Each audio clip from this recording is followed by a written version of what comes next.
Hello students, welcome in my chemistry class. Today topic is azeotropic mixture.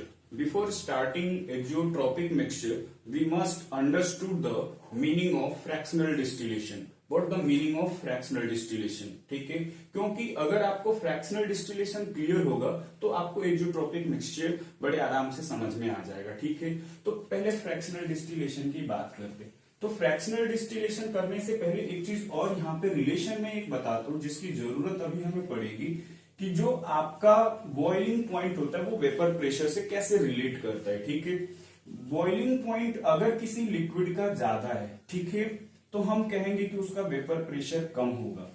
ठीक है, इसका कहने का मतलब ये है कि अगर कोई भी हमने लिक्विड कंटेंट लिया तो उस लिक्विड कंटेंट का अगर बॉइलिंग पॉइंट ज्यादा है तो उसके वेपर्स कम बनेंगे. अगर उसका बॉइलिंग पॉइंट कम होगा तो वेपर्स ज्यादा बनेंगे. कम ही टेम्परेचर पे वो वेपर में कन्वर्ट होना स्टार्ट हो जाएगा. तो ये एक रिलेशन जो होती है वो फ्रैक्शनल डिस्टिलेशन के लिए सबसे ज्यादा जरूरी होती है. तो फ्रैक्शनल डिस्टिलेशन में होता क्या है कि हम दो लिक्विड कंटेंट या जो भी आपके लिक्विड कंटेंट आपस में मिक्स हो जाते हैं. जैसे सपोज एक एग्जांपल हम यहाँ पे लेते हैं कि आपने बेंजीन लिया, उसको टोलुइन के अंदर मिक्स कर दिया. ठीक, एक एग्जांपल मैंने बोला आपको कि आपने एक मिक्सचर लिया दो लिक्विड का जिसमें बेंजीन को टोलुइन के अंदर मिक्स कर दिया. ठीक है, तो वो हमने कंटेंट दोनों जो आपस में मिक्स थे उनको अलग करना था. ठीक है, यहाँ पे कंपोनेंट्स कैसे होने चाहिए? वोलाटाइल होने चाहिए. क्या होने चाहिए? वोलाटाइल होने चाहिए. ये भी ध्यान रखना है. ठीक है, अगर वो वोलाटाइल नहीं होंगे तो उनको हम फ्रैक्शनल डिस्टिलेशन से अलग नहीं कर सकते. ठीक, तो जो इनका टेम्परेचर डिफरेंस होगा, जैसे मान लीजिए ये 80 डिग्री सेल्सियस है और ये 110 डिग्री सेल्सियस है, टोलुइन का बॉइलिंग पॉइंट और बेंजीन का बॉइलिंग पॉइंट. तो अब आप इस बात को समझो कि किसका वेपर इजिली बनेगा. तो बेंजीन का वेपर इजिली बन जाएगा क्योंकि इसका बॉइलिंग पॉइंट कम है, और टोलुइन का वेपर लेट से बनेगा इसका भी लेट से बनेगा क्योंकि इसका बॉइलिंग पॉइंट ज्यादा है. ठीक, अब हमें क्या दिया जाएगा? हमें एक कंटेनर के अंदर इन दोनों को मिक्स कर दिया गया.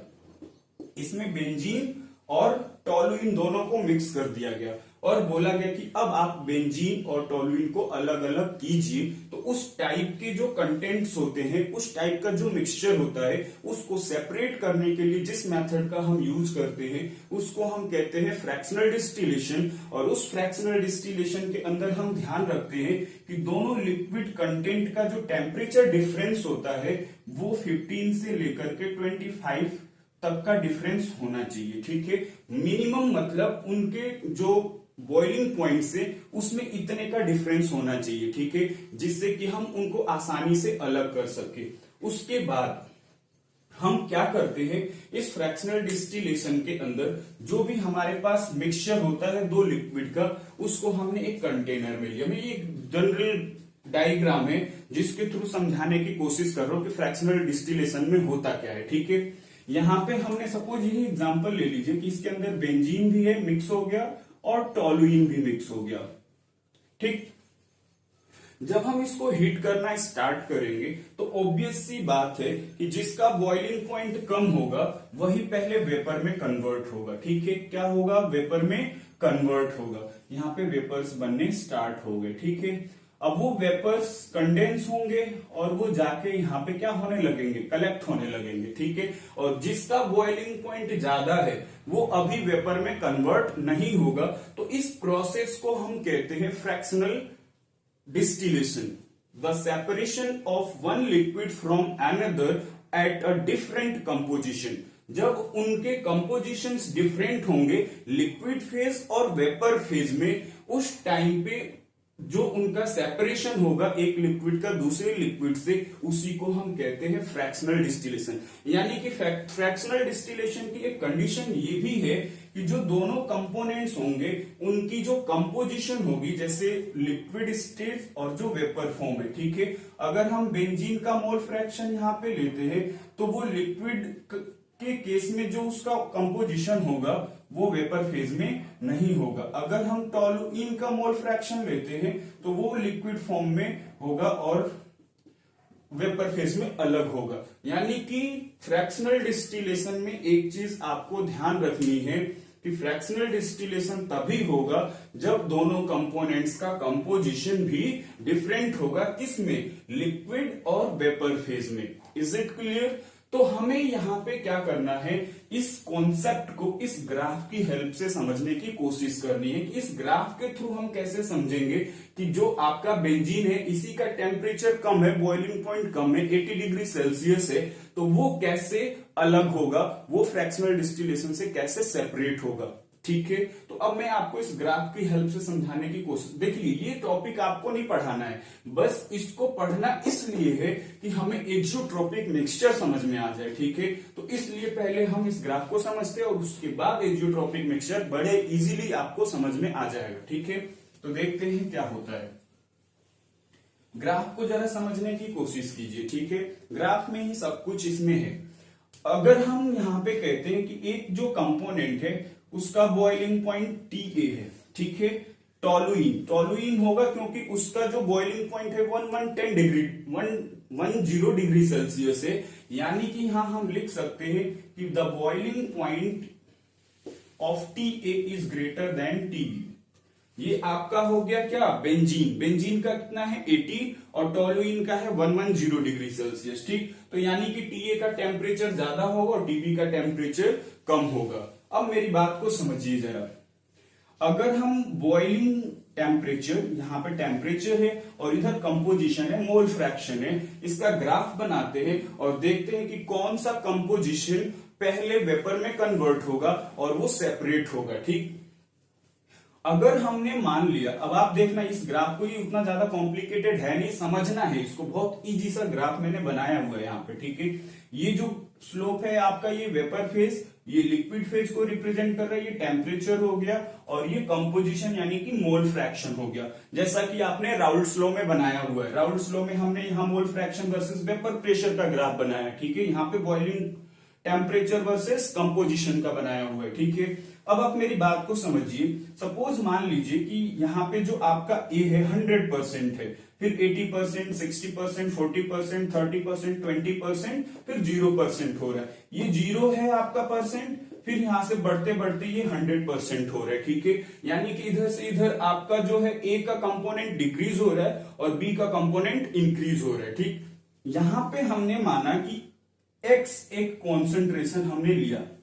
ठीक, तो हमने देखा कि वो Tx टेम्परेचर पे लिक्विड फॉर्म में, लिक्विड से वेपर में कन्वर्ट होगा। ठीक है, Tx टेम्परेचर पे लिक्विड और वेपर के बीच में इक्विलिब्रियम आएगा वहां पे। ठीक है, तो यहां से एक बात पता चली कि अगर हम इस Tx टेम्परेचर पे X कंपोजिशन लेते हैं तो वो Tx टेम्परेचर पे X composition is not equals to X1 in liquid and vapor form। क्यों? क्योंकि ये X कंपोजिशन किसका है, लिक्विड फॉर्म का है, और X1 कंपोजिशन किसका है, वेपर फेज का है। तो यहां पे कहने का मतलब ये है कि इन दोनों की कंपोजिशन लिक्विड और वेपर फेज में क्या है, डिफरेंट है। इसके बाद हमने देखा, तो इससे एक चीज हमें और पता चलेगी, ध्यान से मेरी बात को समझिएगा। यहाँ पे TB है आपका। ठीक है, अब आप देखो कि अगर हम इस बात को देखते हैं कि जो कॉन्सेंट्रेशन आपकी यहाँ पे X की है, उस टाइम पे TB का बॉइलिंग पॉइंट बहुत कम है।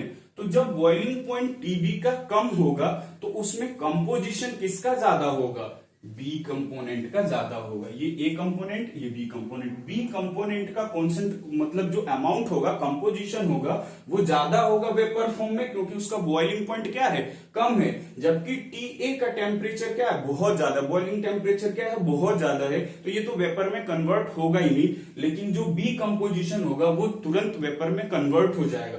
यानी कि इस सिचुएशन में B की जो कंपोजिशन होगी, composition of B is rich, composition of B is rich। ठीक, ये बात आपको समझ में आ जाएगी कि जो ये आपका मीडियम आपने लिया है, उस टाइम पे हम देखेंगे कि जो TB का वेपर, जो बॉइलिंग टेम्परेचर है वो कम है। जब हम हीट करेंगे तो पहले वेपर्स किसके बनेंगे, B के बनेंगे। तो जब B के बनेंगे तो A जो होगा वो लिक्विड फॉर्म में रहेगा और B जो रहेगा वो वेपर फेज में रहेगा। इतनी बात क्लियर है। तो ये एक कॉन्सेंट्रेशन की बात हो गई। ठीक, जब हम दूसरी कॉन्सेंट्रेशन लेंगे, सपोज हमने वाई कॉन्सेंट्रेशन ले लिया। ठीक, वाई के लिए आप देखिए ये टी वाई टेम्परेचर है। टी वाई टेम्परेचर पे हम देखते हैं, ये नोट कर लिया होगा आपने, तो मैं इसको रफ कर देता हूं। ठीक है, ध्यान से समझिएगा इस चीज को। जब हमने टी वाई टेम्परेचर लिया तो उस टी वाई टेम्परेचर पे आप देखोगे कि लिक्विड फेज में वाई कॉन्सेंट्रेशन है, और वेपर फेज में जब हम गए तो वो कंपोजिशन आपकी क्या हो गई, Y1 हो गई। यानी कि again at this temperature the composition of components are different in liquid form and vapor phase। और ये एक कंडीशन होती है फ्रैक्शनल डिस्टिलेशन की कि कंपोनेंट्स वही सेपरेट होंगे जिनके कंपोजिशंस लिक्विड और वेपर फेज में क्या होंगे, डिफरेंट होंगे। तो यहाँ पे डिफरेंट सिचुएशन आपको पता भी चल रही है। अगेन हम देखेंगे कि अभी वेपर फेज में किसकी कंपोजिशन ज्यादा होगी, बी की होगी या ए की होगी। तो अगर इस सिचुएशन पे भी हम सोचते हैं कि ये जो पॉइंट आपने टी वाई लिया है जिसपे वाई कंपोजिशन है, अभी भी यहाँ पे टी ए का टेम्परेचर इस टेम्परेचर से ज्यादा है, बॉइलिंग टेम्परेचर। यानी कि अभी भी जो टी ए होगा उसके वेपर्स कम होंगे और कंपोजिशन बी की क्या होगी, ज्यादा होगी, क्योंकि उसका बॉइलिंग टेम्परेचर क्या है। तो again B is rich, B की जो कंपोजिशन होगी वो रिच होगी। तो उस सिचुएशन में हमें सेपरेट किसको करना पड़ेगा, बी ही तो सेपरेट होगा, क्योंकि हर कंपोजिशन को चेंज करने के बाद यही पता चल रहा है कि जो वेपर फेज में कंपोजिशन होगी वो बी की ज्यादा होगी। और ऑब्वियस सी बात है कि उसकी बॉइलिंग पॉइंट कम है, तो वो वेपर में इजिली कन्वर्ट हो गया, जिसकी वजह से वो आसानी के साथ क्या हो जाएगा, सेपरेट हो जाएगा। ये इतनी बात क्लियर है। अगर इतनी बात आपको क्लियर है तो फिर हम एक्जोट्रोपिक मिक्सचर की बात करेंगे। सबसे पहले यहाँ पे ध्यान रखना है कि दो लिक्विड कंटेंट होंगे जिनके बीच में बॉइलिंग टेम्परेचर का डिफरेंस होगा 15 to 25 डिग्री सेल्सियस। उसमें भी हमें देखना है कि उनकी composition vapour phase liquid phase में डिफरेंट होनी चाहिए। और फिर हम देखते हैं कि किस तरीके से इस ग्राफ की हेल्प से हम उसको सेपरेट करते हैं। ठीक है, अब इसके बाद हम बात करते हैं एक्जोट्रोपिक मिक्सचर की। ठीक है, हम बात करते हैं एक्जोट्रोपिक मिक्सचर की। फ्रैक्शनल डिस्टिलेशन आपको समझ आ गया। एक्जोट्रोपिक मिक्सचर्स को हम कहते हैं constant boiling mixture. Constant boiling mixture अगर इस नाम से भी पूछा जाता है तो सेम आपको वही काम करना है। ठीक है, कांस्टेंट बॉइलिंग मिक्सचर। पहले हम जरा कंडीशन जान लेते हैं कि एक्जोट्रोपिक मिक्सचर्स की कंडीशन क्या होती है, ये फ्रैक्शनल डिस्टिलेशन से डिफरेंट क्यों है, और इसको समझने के लिए हमने फ्रैक्शनल डिस्टिलेशन का यूज क्यों किया। ठीक है, तो पहले जो कंडीशन होती है एक्जोट्रोपिक मिक्सचर्स के लिए वो होती है कि ये बाइनरी सॉल्यूशन होने चाहिए। आपको मतलब पता है कि बाइनरी सॉल्यूशन होता क्या है। ठीक है, दूसरा हम यहाँ पे देखते हैं कि ये वोलाटाइल होने चाहिए। ऑब्वियस सी बात है कि वोलाटाइल होंगे तभी वेपर में कन्वर्ट होंगे। इसके बाद हम कहते हैं कि इनकी कंपोजिशन फिक्स्ड होनी चाहिए। फिक्स्ड कंपोजिशन के बाद एक चीज हम यहाँ पे ध्यान रखते हैं कि जो उनका लिक्विड और वेपर फेज होता है, ठीक है, उनपे जो आपका सॉल्यूट या सॉल्वेंट जो भी है, ठीक है, सॉल्यूट और सॉल्वेंट दोनों के कंपोजिशंस सेम होने चाहिए। ये भी सिमिलर होना चाहिए। जबकि आपने फ्रैक्शनल डिस्टिलेशन में पढ़ा था कि ये कंपोजिशन डिफरेंट होनी चाहिए। यहाँ पे ये कंडीशंस अगर हम अप्लाई करेंगे तभी वो एक्जोट्रोपिक मिक्सचर का कंडीशन या केस बनेगा। ठीक है, तो हम फिर समझने की कोशिश करते हैं कि जो हमारा मिक्सचर होता है वो किस तरीके से एक्जोट्रोपिक कहलाता है। ठीक है, तो हम एक एक करके 1 by 1 समझने की कोशिश करते हैं। पहले ये कंडीशंस आपको नोट करना है, ध्यान रखना है। ठीक है, अब देखिए हम यहाँ पे पहले क्लासिफाई करते हैं कि जो एक्जोट्रोपिक मिक्सचर्स होते हैं वो दो टाइप के होते हैं। पहले हम स्टार्ट करेंगे यहाँ पे minimum azeotropic mixtures. Minimum azeotropic mixture. तो ध्यान दीजिएगा कि इसको हम मिनिमम एक्जोट्रोपिक मिक्सचर क्यों कहते हैं, और इसको हम पॉजिटिव डेविएशन भी कहते हैं। मतलब ये पॉजिटिव डेविएशन शो करता है। कैसे करता है यही चीज हमें एक्सप्लेन करनी है। ठीक, हम यहाँ पे एक एग्जांपल लेते हैं। जैसे यहाँ पे हमने लिख रखा है बेंजीन और इथेनॉल का मिक्सचर लेते हैं, ठीक, बेंजीन और इथेनॉल का। ध्यान से समझना, अभी आराम से आपको ये समझ में आ जाएगा, ठीक है। यहाँ पे हम कंपोजिशन लेते हैं 32%, 32.40%, ठीक है। रिमेनिंग जो परसेंट होगा 100 से सब्ट्रैक्ट कर दीजिए, यहाँ पे लिख लीजिए। इसका अपना बॉइलिंग पॉइंट होता है 351, ठीक है, 351.3%, ठीक। और जो बेंजीन का होता है आपका वो 353.2 होता है। हमें क्या करना है कि ये दो लिक्विड कंटेंट्स हमें दिए गए हैं जिनकी कंपोजिशन यहाँ पे फिक्स कर दी गई कि जो मिक्सचर होगा उस मिक्सचर में 32.40 आपका क्या होगा, इथेनॉल होगा, ठीक है। और जो रिमेनिंग परसेंटेज होगी 66.60 जो होगा आपका, वो क्या होगा, बेंजीन होगा, ठीक। उनका बॉइलिंग पॉइंट है 353.2 केल्विन बेंजीन का, और 351.3 केल्विन है आपका इथेनॉल का, ठीक। अब आपको देखो करना क्या होता है, एजियोट्रॉपिक मिक्सचर्स वो मिक्सचर्स होते हैं जिसमें हम किन्हीं दो कंपोनेंट को मिक्स करेंगे, ठीक। मिक्स कर दिया हमने, सपोज हमने यहाँ पे बेंजीन और इथेनॉल को मिक्स कर दिया, एक सॉल्यूशन बन गया। आपको पता है कि इसका बॉइलिंग पॉइंट 353.2 केल्विन है और 351.3 केल्विन है। इसका मतलब यहाँ पे अब हमें एजियोट्रॉपिक मिक्सचर कैसे मिलेगा, तो हम कहते हैं कि ये जो आपका मिक्सचर है, ये जो सॉल्यूशन है, इसकी एक ऐसी कंडीशन अराइज होगी जिस कंडीशन में वो एक कांस्टेंट टेम्परेचर पे सॉल्यूशन बॉयल होना स्टार्ट होगा, उसको हम कहते हैं एजियोट्रॉपिक मिक्सचर। जब दोनों का अलग अलग बॉइलिंग पॉइंट है तो वो एक बॉइलिंग पॉइंट पे कैसे बॉइल होगा, उसी बॉइलिंग टेम्परेचर को हम कहते हैं एजियोट्रॉपिक मिक्सचर, ठीक है। तो यहाँ ग्राफ से समझने की कोशिश करते हैं कि ऐसा क्या केस अराइज होगा जिसकी वजह से हमें मिनिमम एजियोट्रॉपिक मिक्सचर देखने को मिलेगा, ठीक है। तो देखिए जरा ध्यान से समझिएगा, यहाँ पे जो आपका बेंजीन है, बेंजीन का बॉइलिंग पॉइंट 353.2 है, तो हमने इधर की साइड में बेंजीन का बॉइलिंग टेम्परेचर लिया, और इसका कम है इथेनॉल का, इधर बी आपका इथेनॉल हो गया, ए आपका बेंजीन हो गया, ठीक। ये कॉन्सेंट्रेशन हो गई, कॉम्पोजिशन मोल फ्रैक्शन के टर्म में, और ये बॉइलिंग टेम्परेचर है, ठीक है। यहाँ पे स्लोप जो है ये वेपर फेज को रिप्रेजेंट कर रहा है, ये लिक्विड फेज को, ये वेपर फेज को और ये लिक्विड फेज को। ये आपका हो गया इथेनॉल का और ये हो गया आपका बेंजीन का, ठीक। अब हमने यहाँ पे ये बोला कि एक बार तो हमने इसकी कंपोजिशन x मतलब 100% से 90%, 70%, 60%, 40% टिल 0%। सिमिलरली यहाँ पे 0 से 90, 70, 60 ऐसे करते करते आपका 100% तक, ठीक है। तो यहाँ पे होता क्या है कि जब वेपर्स के कंपोजिशन डिक्रीज होते हैं, यहाँ पे मतलब यहाँ पे डिक्रीज हो रहे, ठीक है, ए का, वैसे ही उसका लिक्विड फेज में भी डिक्रीज हो रहा है, यहाँ पे भी डिक्रीज हो रहा है, जो आपका सॉल्यूट है इथेनॉल है।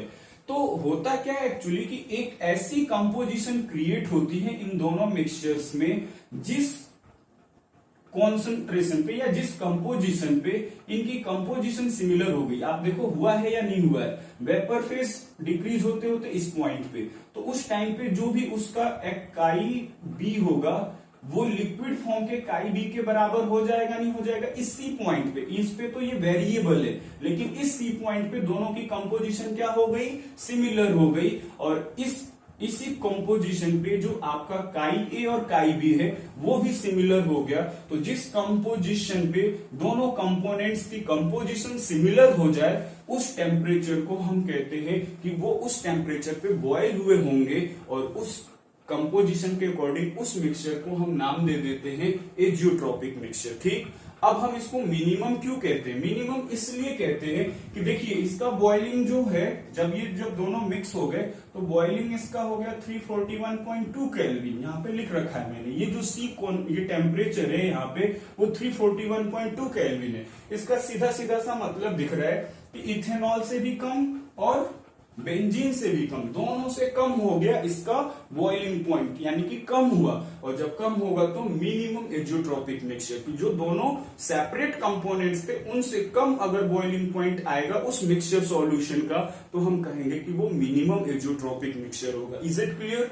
दूसरी बात, हम इसको पॉजिटिव डेविएशन क्यों कहेंगे? पॉजिटिव डेविएशन इसलिए कहेंगे कि जब किसी भी लिक्विड कंपोनेंट का जो बॉइलिंग पॉइंट है वो डिक्रीज हो रहा है, और जब डिक्रीज होगा, बॉइलिंग पॉइंट कम होगा तो वेपर प्रेशर क्या होगा, इंक्रीज होगा, और जब वेपर प्रेशर इंक्रीज होगा तो जो ऑब्जर्व आपका प्रेशर है वो ग्रेटर होगा एक्सपेक्टेड से, और जब एक्सपेक्टेड से प्रेशर ज्यादा होगा तो हम वहां पे कौन सा डेविएशन होगा, पॉजिटिव डेविएशन होगा। ये बात अब आपको समझ में आ गई होगी आई थिंक, ठीक है। अब हम बात करते हैं minimum azeotropic mixture, sorry maximum azeotropic mixture की, ठीक है। मैक्सिमम एजियोट्रॉपिक मिक्सचर समझना ध्यान से। अब ये आपका मैक्सिमम है तो यहाँ पे जो डेविएशन होगा वो किस तरीके का डेविएशन होगा, आपका निगेटिव डेविएशन होगा, ठीक है। तो यहाँ लिख देते हैं निगेटिव डेविएशन, जिससे आपको आसानी से क्लियर हो जाए, ठीक। यहाँ पे भी हमने ग्राफ, ये ग्राफ का काम खत्म हो गया आपका, ये ग्राफ आपका था फिर मिनिमम के लिए। अब हमने बात करनी है पॉजिटिव। अब ये क्लियर है, ठीक है, इसमें ज्यादा कोई दिक्कत नहीं है, समझाने की भी जरूरत नहीं पड़ेगी। मैक्सिमम एजियोट्रॉपिक मिक्सचर का हमने वाटर और नाइट्रिक एसिड का कंपोजिशन लिया, ठीक। वाटर और नाइट्रिक एसिड का, नाइट्रिक एसिड हमने यहाँ पे लिया 68%, तो जो आपका रिमेनिंग परसेंट होगा वो वाटर का। ये फिक्स्ड कंपोजिशन हो गई इसकी, ठीक है, इन दोनों कंपोनेंट्स की फिक्स्ड कंपोजिशन। अब इस फिक्स्ड कंपोजिशन पे हम वाटर का बॉइलिंग पॉइंट देखते 373, ठीक है। यहाँ पे वाटर और नाइट्रिक एसिड का अपना हो जाएगा बॉइलिंग पॉइंट 359 केल्विन, ठीक। अब आप देखिए यहाँ पे एक चीज समझिए कि इन दोनों का बॉइलिंग पॉइंट तो हमें पता चल गया, इसका ज्यादा है, वाटर का ज्यादा है तो हमने इस साइड में लिया, और इसका कम है तो इधर की साइड में ले लिया, ठीक है, जहां पे कम दिखा रखा है बॉइलिंग टेम्परेचर, ठीक है। अब यहाँ पे एक्चुअली बोला ये गया कि जो ये टेम्परेचर है ये कंपोजिशन के अकॉर्डिंग देखा गया कि ये वेपर फेज है और आपका ये लिक्विड फेज है, ठीक है। वेपर फेज भी चेंज हो रहा है, लिक्विड फेज, तो यहाँ पे तो दिखा रहा है कि इनकी कंपोजिशन चेंज हो रही है। इधर नाइट्रिक एसिड की भी चेंज हो रही है वेपर फेज और लिक्विड फेज में। पहले Y था, जब टेम्परेचर चेंज हुआ तो वो Y1 हो गया, मतलब लिक्विड फेज में अदर कंपोजिशन और जो वेपर फेज है उसमें अदर कंपोजिशन, ठीक। तो इससे हमें पता क्या चला एक्चुअली कि जो आपका दोनों का कंपोजिशन चेंज होके सी पॉइंट पे जब आया, सी कंपोजिशन जब हुई तो उस कंपोजिशन पे ये लिक्विड बॉयल करना स्टार्ट कर दिया, ठीक है। तो हमें एक टेम्परेचर मिला जिस टेम्परेचर पे ये कंपोजिशन जब दोनों की सिमिलर हो गई, vapour phase liquid phase, vapour phase liquid phase, दोनों कंपोनेंट्स की कंपोजिशन सिमिलर हो गई, उस टेम्परेचर पे ये लिक्विड बॉयल करना स्टार्ट करेगा, और वो जो टेम्परेचर होगा वो दोनों से ज्यादा होगा, यानी कि इससे भी ज्यादा और इससे भी ज्यादा। कितना हुआ, 393.5 केल्विन। अब आप देखिएगा जरा, इससे भी टेम्परेचर ज्यादा और इससे भी टेम्परेचर ज्यादा। जब टेम्परेचर दोनों कंपोनेंट से हाइयर होगा तो हम कहेंगे कि वो कौन सा होगा, मैक्सिमम एजियोट्रॉपिक मिक्सचर होगा। जब मैक्सिमम एजियोट्रॉपिक मिक्सचर है, उसकी बॉइलिंग पॉइंट ज्यादा है, दोनों कंपोनेंट से ज्यादा है, तो फिर उस जब बॉइलिंग पॉइंट ज्यादा होगी तो वेपर प्रेशर क्या होगा भाई, वेपर प्रेशर कम होगा। जब वेपर प्रेशर कम होगा तो हम कहेंगे जो ऑब्जर्व प्रेशर है वो कम होगा, जो एक्सपेक्टेड प्रेशर होगा, ठीक है, जो हम राउल्ट्स लॉ में पढ़ते हैं। तो जब ये आपका कम होगा, जो हम मतलब जो ऑब्जर्व प्रेशर है वही कम है, तो वहां पे डेविएशन किस तरीके का देखने का मिलेगा, निगेटिव डेविएशन देखने को मिलेगा। क्लियर है इतनी बात। तो ये आपके एजियोट्रॉपिक मिक्सचर्स के दो पार्ट्स थे, positive deviation, maximum azeotropic mixture और मिनिमम एजियोट्रॉपिक मिक्सचर। आपको ध्यान क्या इसमें रखना है, एक तो एजियोट्रॉपिक मिक्सचर की डेफिनेशन याद रखनी है, उसकी थोड़ी सी कंडीशन याद रखनी है, और दोनों टाइप्स बस याद रखने हैं कि मैक्सिमम एजियोट्रॉपिक मिक्सचर क्या होता है और मिनिमम एजियोट्रॉपिक मिक्सचर क्या होता है। इससे ज्यादा आपके एग्जाम में नहीं पूछा जाएगा। अगर आप थोड़ा सा हायर कॉम्पिटिटिव एग्जाम्स करेंगे तो फिर इनकी जरूरत पड़ेगी। इतनी बात क्लियर है। आपको एग्जाम्पल्स, डेफिनेशन बस याद रखना है। क्लियर है।